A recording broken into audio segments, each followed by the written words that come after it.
submitting a dispute. In this section, we will take a look at FINBOA's procedure for processing debit card disputes.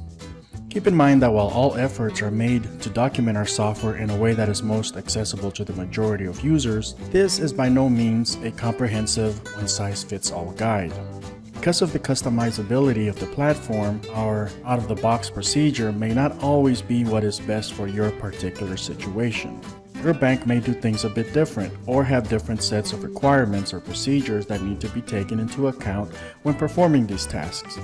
After all, it is this flexibility to customize and implement different steps into your personal workflow that makes this such a powerful solution. The following procedure is one that takes place on behalf of the customer, and it is handled by a member of the staff when the customer comes into the branch to dispute charges or when the customer calls into the call center. From the main menu, select Submissions, Submission List. This will open up the Submissions List screen. This screen displays a list of all the submissions that have been entered into the system. At the top of the screen, just below the page title on the left, you will see 4 buttons. From left to right, these buttons are Show Alerts, which looks like a little red button with a bell in it. New Case, which uses a plus symbol, the Screen Settings button, which looks like a gear, and the New Search button, which looks like a traditional magnifying glass. The Show Alerts button will display a list of system alerts based on the various submissions. Here you can see things like notifications on provisional credits due, customer acknowledgements, or messages that may have previously been sent out to the customer.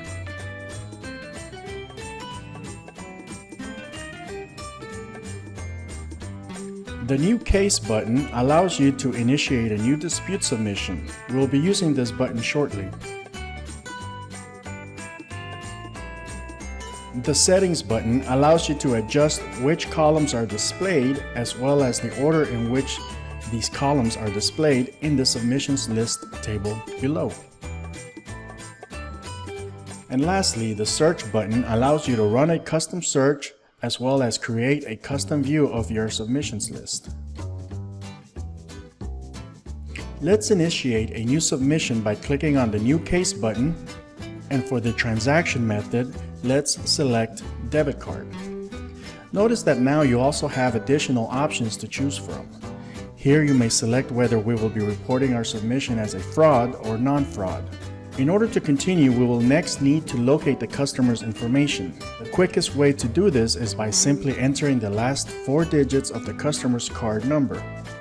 You will notice that as you type the 4th number in this field, you will automatically see a pop-up list of customers. If you see your customer in that list, simply click on the customer's name and the rest of the form will automatically be populated with that information. Now that the customer's information is populated, we provide a brief statement from the customer as to why they are disputing these charges.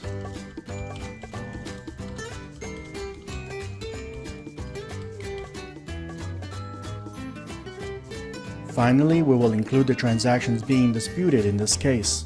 The common way is to press the black Add Transaction button on the bottom right-hand side and manually enter the details for the transactions to be sent over for research.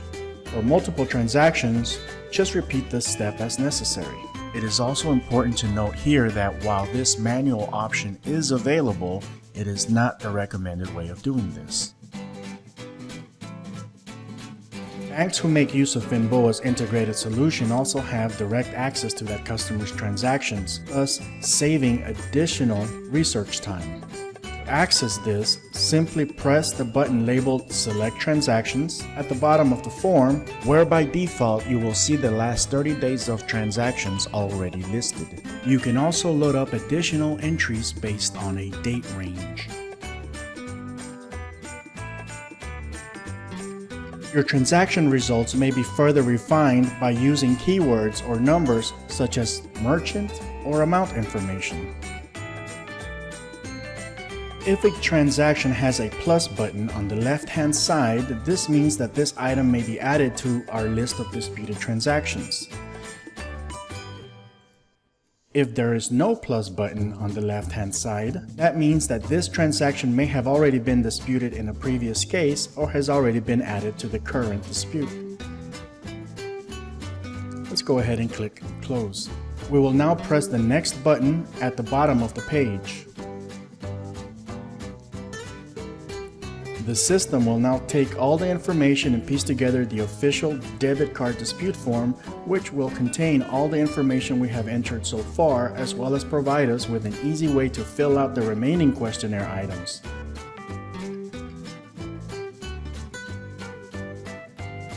Once we are done, depending on the situation at hand, we can send the form to our customer so they can sign it and send it back to us. If the customer is available, we can move towards obtaining their signature in branch. The system will display an electronic signature consent statement that they are required to accept before moving forward, and upon doing so, they will be allowed to sign the form using a digital signature capture device.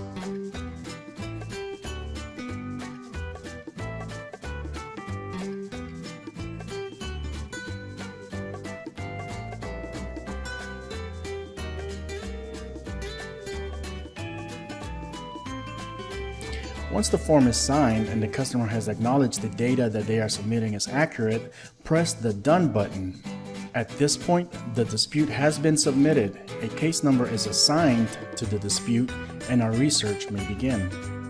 In the following videos, we will take a look at how to edit submissions and how to process these submissions manually, as well as through the use of our powerful automation workflow pipelines.